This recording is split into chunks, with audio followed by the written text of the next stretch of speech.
ఎందరో త్యాగమూర్తుల త్యాగఫలం ఆంధ్ర రాష్ట్రం. నేడు ఆంధ్రప్రదేశ్లో ప్రజలు సుఖ సంతోషాలుగా ఉన్నారా?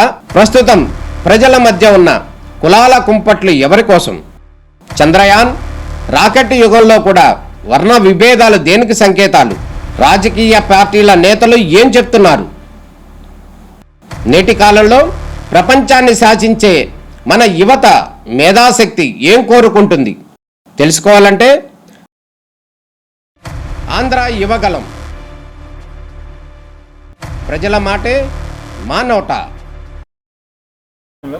ముఖ్యమంత్రి దగ్గర చేరింది. ఇరువురు ఎమ్మెల్యేలు వచ్చారా? ముఖ్యమంత్రి గారు ఏం సమాధానాలు చెప్పారు? అసలు సమస్య సాధారణమైన సమస్య, అతి స్థానిక సమస్య, అతి చిన్న సమస్య. ఇద్దరి మధ్య వివాదం అంత రావాల్సిన అవసరమే లేదు. ఆర్టీపీపీ ప్లయాసు రెండు రకాలు, డ్రై ప్లయాసు, వెట్ ప్లయాసు. డ్రై ప్లయాసు రోజుకు 4000 టన్నులు మెట్రిక్ టన్నులు బయటకు వస్తుంది. 14 రకాల కంపెనీలు 416 రూపాయలు రేటుతో తీసుకొని పోతారు. ఎక్కడ సమస్య రాలే. 416 రూపాయలు మెట్రిక్ టన్ను ఖరీదుతో. మరొకటి వెట్ ప్లయాసు, కాంపౌండ్ వాళ్ళు బయట, అది పాండులో ఒక గుంతలో పడుతుంది. అది ఫ్రీ, లోకల్ అవసరాలకు, రోడ్ల అవసరాలకు, కొందరు ఫ్యాక్టరీల అవసరాలకు. ఆ విధంగా జరిగేది. ల్యాండ్ లూజర్సు మేము స్థానికులము. దాని మీద పిఎం ఈజీపీ స్కీమ్ కానీ మేము ముద్రా లోన్ కింద కానీ తెచ్చుకునే ఫ్యాక్టరీలకు తోలుకుంటామని వాళ్ళు. లేదు లేదు నేను సరుకు దూరంగా ఎక్కడికో తీసుకుపోతానని జేసీ ప్రభాకర్ రెడ్డి గారు దానికి ఒక పెద్ద బహిరంగ లేఖ, శాంతాడంతా లేఖ. సీఎం గారు పిలిస్తే రాలేదు. వస్తే ఆర్గ్యుమెంట్ జరుగుతుంది. ముఖ్యమంత్రి గారికి సవివరంగా నేను మా భూపేశ్ రెడ్డి ఎక్స్ప్లెయిన్ చేసినాం. మీకు చెప్పేదంతా అక్కడ చెప్పినాం. దర్శనకు ఆయనకు వదిలిపెట్టినాం. ఆయన 4వసారి ముఖ్యమంత్రి. ఎన్డీఏ ప్రభుత్వం ఉంది. నేను బీజేపీ ఎమ్మెల్యే క్యాండిడేట్గా గెలిచినామని, గతంలో 3 సార్లు గెలిచినోని నాకు పూర్తి అవగాహన ఉంది. ఆయనకు లెటర్ రాసిన వాడు రావాలి కదా, పిలిస్తే స్వయంగా రాలేదు. ఆ విషయం చెప్పినాం. ఆయన ఫోన్లో మాట్లాడతాడా, మరొకటి మాట్లాడతాడా, జిల్లా అడ్మినిస్ట్రేషన్తో కూడా కనుక్కోవచ్చు. మీకు అందరి ఛానల్ వాళ్ళు ఎంక్వైరీ చేయొచ్చు ఏం జరిగేది, నిజానిజాలు ఏందని. అక్కడ మీ స్థానిక ఛానల్స్ ఉంటాయి. ప్లయాస్ అంటే ఏంది, డ్రైయాస్, వెట్ డ్రైయాస్ ఏంది, డ్రై ప్లయాస్ ఏంది అని తెలుసుకోవచ్చు. ఇది ఖరీదు కాంది, స్థానిక అవసరాలకే సరిపడంలే. ఉద్యోగ ఉపాధి అవకాశాలు వాళ్ళకు ఉంది. మా స్థానికులము మేము ల్యాండ్ లూజర్స్ అని హైకోర్టు కూడా పోయినారు. హైకోర్టులో కూడా మళ్ళీ 5వ తేదీకి వాయిదా పడింది. అవకాశం వాళ్ళకి కలిగేయాల. ఉద్యోగం అంటే డైరెక్ట్ జాబు. దాదాపు 300 మందికి ఇంకా ఉద్యోగ అవకాశాలు పెండింగ్ ఉన్నాయి. వాళ్ళు కోర్టుకు పోయినారు. అదే కాకుండా ఇది ఉపాధి, ఇది ట్రాన్స్పోర్ట్ ఉపాధి. ప్లస్ దాన్ని అడ్డపెట్టి ప్లయాస్ బ్రిక్స్ తయారు చేసుకోవచ్చు. మాకే అవసరం ఉంటే అందులో అది వాటర్ ఉంటుంది. వాటర్తో అంత దూరం తీసుకుపోతే రోడ్లు కూడా పాడవుతున్నాయి. దాంట్లో భాగంగా మేము కొంత సప్లై చేసుకుంటామని వాళ్ళు అడుగుతారు. వాళ్ళకు సపోర్ట్గా నిలబడాల్సిన అవసరం స్థానిక ఎమ్మెల్యేగా నాకుంది, ప్రభుత్వానికి కూడా ఉంది. స్థానిక అవసరాలకు తర్వాతనే, స్థానికులకు తర్వాతనే మరొకరికి. కాబట్టి దీన్ని దృష్టిలో పెట్టుకొని అంతా సామరస్యంగా సీఎం గారికి సౌకర్యంగా 10 నిమిషాలు చర్చ జరిగింది, చెప్పినాం. ఆయనకు డెసిషన్ వదిలిపెట్టాం. ఒకరే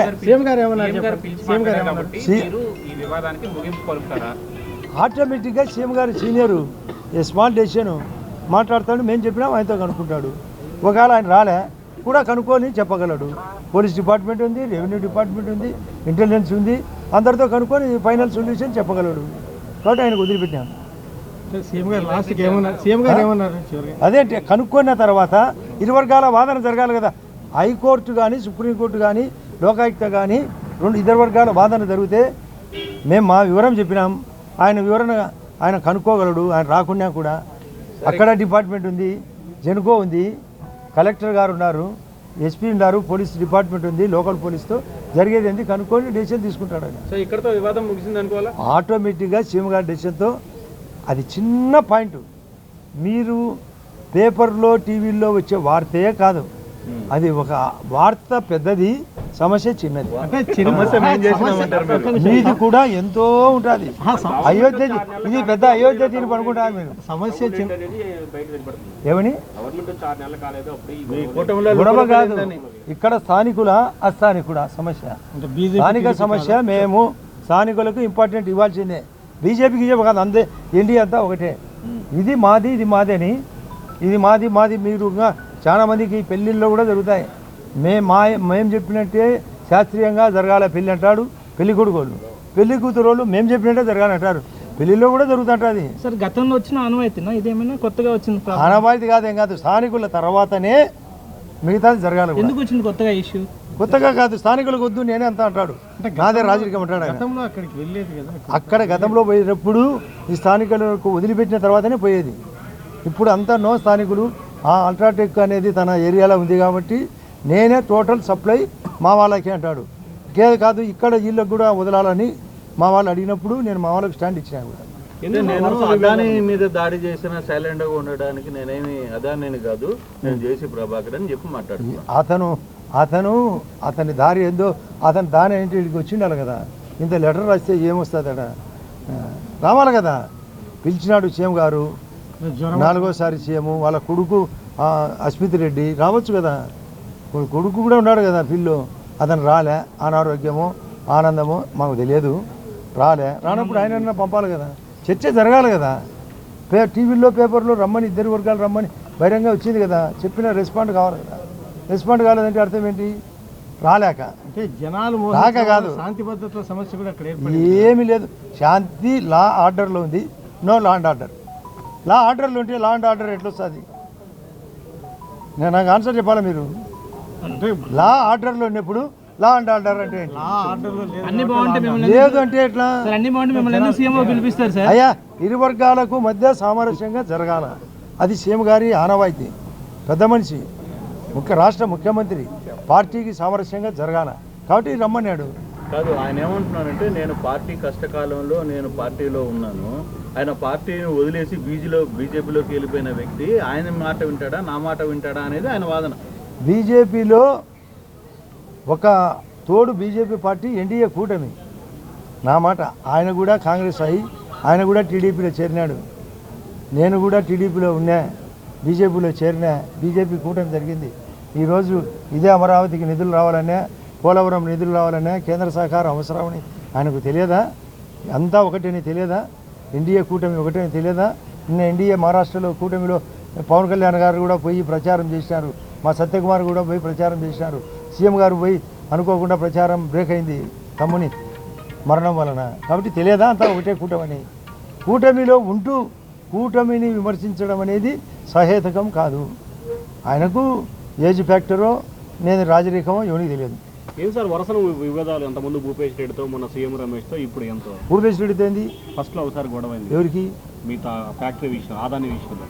నాకు భూపేష్గా అంటే ఆ ఇష్యూ మీద సార్, ఆ ఇష్యూ మీద 2 నెలల క్రితం ఒకసారి అయింది కదా సార్. అంటే కాదు, మీరు వివాదమా, మీరు పుట్టించే వివాదమా? నిజమైన వివాదమా, పుట్టించే వివాదమా? వాదమా, వివాదమా? వివాదాలకి ఎందుకు ఆదినారాయణ రెడ్డి కేంద్రీకృతం? అసలు అయ్యా అదాని మీకు అందరికీ పేపర్లు వస్తుంది, జగన్ రెడ్డి భారతము భాగవతము, ఇంత భారతం భాగవతం జరుగుతుంటే అట కాదు. అక్కడ ఏమి ఆలు లేదు, సూలు లేదు, కొడుకు పేరు సోమలింగం అంటే ఇట్లే సమస్య వచ్చేది. అదే విషయం. ఇక్కడ ప్రస్తావన రాలేదు. సీఎం రమేష్తో సమస్య పరిష్కారం అది ఆటోమేటిక్గా అక్కడ స్టార్టే కాకుంటే, ఆడ ఏమీ లేకుంటే, అసలు ప్రేమే లేకుంటే గర్భవతి అన్నట్టుంది. సార్ ఇష్యూ ఏంటి ఒకసారి సార్ ఈ ఫ్లై యాష్ది ఒక్కసారి ఇష్యూ ఏంటో చెప్పరా? మీకు 4,000 టన్నుల 4,000 టన్నులు వెట్ ప్లయాసు అంటే తడి ప్లయాసు, 4,000 టన్నులు డ్రై ప్లయాసు. డ్రై ప్లయాసును 416 రూపాయలు మెట్రిక్ టన్నుతో రోజు వివిధ ఫ్యాక్టరీలు కొంటున్నారు. ఇది ఫ్రీగా పోయేది. ఇది స్థానిక అవసరం తర్వాతనే. ఈ వెట్టు ప్లయాసు స్థానిక అవసరాలకు. ఆయన ఇదంతా నేను సార్ రోజు వంతాడు సరుకు మా ప్లాంట్కి తోలుకుంటాడు అంటాడు.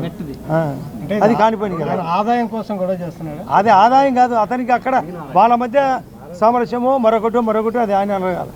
ఆయన అడగాల్సిన ప్రశ్న నన్ను అడిగితే ఎట్లా ఉండొచ్చు? మీకు ఐడియా. ఇప్పుడు నాకంటే మీరు దాని కదా, నాకు 4th పిల్లర్ కదా, మీరు కనుక్కోవచ్చు కదా. నేను మిమ్మల్ని అందరిని అడుగుతాడా? మాకు కొన్ని సలహాలు చెప్పండి. నేను మిమ్మల్ని ప్రశ్నలు అడిగితే చెప్తారా అంట? సార్ నిన్న జగన్ మాకు లేదా ఎక్కువ ప్రశ్నలు అడిగా సార్ నిన్న జగన్ ప్రెస్ మీట్ పెట్టాడు కదా సార్ ఏమని విద్యుత్ దాని మీద 14 ఆయన అవార్డులు ఇవ్వాలంటున్నారు. ఒకటి చెప్తా చూడండి, ఇది అది అసెంబ్లీ కదా, అసెంబ్లీ ఇది సెక్రటేరియట్ కదా, నేను నడిపినాడు కదా ఇదే కూర్చొని. ఈడ అమరావతి వద్దన్నాడు, ఇదే సెక్రటేరియట్లో కూర్చొని ఇదే అసెంబ్లీలో కూర్చొని అవసరానికి వాడుకున్నాడు. ఆయన ఇష్టం వచ్చినట్టు మాట్లాడతాడు. నిన్న మొన్న సభలో చెప్పిన వర్క్ అట్ హోమ్ అనేది, work from home, work at home ఉంది. జగన్ రెడ్డి అక్కడ జరగాలనా, అక్కడ అసెంబ్లీకి రావాలా, వర్క్ అట్ హోమ్ చేయాలన్నా? వర్క్ అట్ హోమ్ రోజు ఏదో ఒకటి చెప్తుంటాడు. మన చాలామంది వర్క్ అట్ హోమ్ చేస్తుంటారు. Jagan Reddy work at home, work from home. ఆ ప్రశ్నలకు ఏం సమాధానం ఉండదు. ఆయన అంతా 24 క్యారెట్స్ కోహినూరు వద్ద కూడా ఆయన కంటే గొప్పదన్నట్టు చెప్పుకుంటున్నాడు. అందుకే 11 సీట్లు వచ్చినాయి. ఆ 11 లేకుండా వచ్చిన బాధ్యత మాకు ఎన్డీఏ కూటమికి ఉంది. అదే జరుగుతుంది కూడా. సార్ ఆయన పేరు లేదు అంటున్నాడు, పేరు ఉంది చీఫ్ మినిస్టర్ ఆఫ్ ఆంధ్రప్రదేశ్ అని ఏంటి సార్? పేరు చీఫ్ మినిస్టర్ ఆఫ్ ఆంధ్రప్రదేశ్ అంటే ఆయన జగన్మోహన్ రెడ్డి కాదేమో, ఏమన్నా ఆయన భారతీయ రాజ్యాంగం కాబట్టి ఆమె ఏమన్నా నడిపిందేమో మాకు తెలియదు. ఆమె ఏమన్నా మంత్రాలు జరిపిందేమో. అంటే బీజేపీ పార్లమెంట్లో ఎందుకు దీని మీద చర్చ జరగకుండా అడ్డుకుంటాను? చర్చ జరగడము అనేది బీజేపీ పార్టీకి ఇదొకటే అంశము. ఈరోజు మమతా బెనర్జీ కూడా రైజ్ చేసింది, రోజు కాంగ్రెస్ పార్టీలో ఉంటే ఇట్లా చేస్తే మేము ఆ కూటమి నుంచి తప్పుకుంటామని. చర్చలో ఒక పాయింట్, ఇదే పాయింట్ కావాలంటే వన్ ఆఫ్ ది పాయింట్గా మా వాళ్ళు ఒప్పుకుంటారు. ఓన్లీ వన్ పాయింట్ అని వాళ్ళు, వన్ ఆఫ్ ది పాయింట్ అని మా బీజేపీ. అంటే వ్యాపారానికి సంబంధించి దేశవ్యాప్తంగా ఇది ఒక దేశానికి చెడ్డ పేరు వచ్చిందంటున్నారు. ఒకవైపు చర్చకు వాళ్ళు కూడా ఆదాని వాళ్ళు పైన ఎక్స్ప్లెనేషన్ కూడా ఇచ్చారు. అది పార్లమెంటు కూడా చర్చ జరుగుతుంది. దాంట్లో వన్ ఆఫ్ ది పాయింట్గా వాళ్ళు తీసుకున్నారు. ఓన్లీ వన్ పాయింట్ అంటే ఎవరు ఒప్పుకోరు. మోడీ ఎందుకు భయపడుతున్నాడు? మోడీ భయపడతాడు? మోడీ ప్రపంచంలోనే విశ్వగురు. మోడీ ఎవరికి భయపడడు. మోడీ 5వ స్థానము 3వ స్థానం తీసుకొస్తాడు. ఈ దేశానికి ప్రధానమంత్రిగా ఉక్రెయిన్ వారు కూడా సబ్జెక్టు సరిపోతుంది. మీరు అడిగే ప్రశ్నకు ఆడుకోపోతారు పార్లమెంటుకు. ఎట్లా ఉందా లండన్? లెబనాన్ అడగలేక, లెబనాన్ అడగలేదు.